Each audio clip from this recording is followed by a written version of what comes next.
السلام علیکم ناظرین۔ شکیب جلالی مرحوم کی ایک خوبصورت غزل مطلع ہے: خاموشی بول اٹھے ہر نظر پیغام ہو جائے، خاموشی بول اٹھے ہر نظر پیغام ہو جائے، یہ سناٹا اگر حد سے بڑے کوہرام ہو جائے،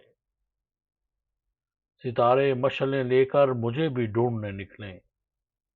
ستارے مشعلیں لے کر مجھے بھی ڈھونڈنے نکلیں، میں رستہ بھول جاؤں جنگلوں میں شام ہو جائے، میں وہ آدم گزیدہ ہوں جو تنہائی کے صحرا میں،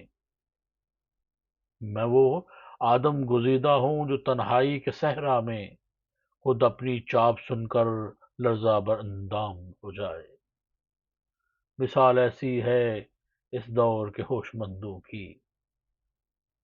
مثال ایسی ہے اس دور کے ہوش مندوں کی، نہ دامن میں ذرہ اور صحرا نام ہو جائے، اور بکتا ہے کہ شکیب اپنے تعارف کے لیے یہ بات کافی ہے، شکیب اپنے تعارف کے لیے یہ بات کافی ہے، ہم اس سے بچ کے چلتے ہیں جو رستہ عام ہو جائے، خاموشی بول اٹھے ہر نظر پیغام ہو جائے، یہ سناٹا اگر حد سے بڑے کوہرام ہو جائے۔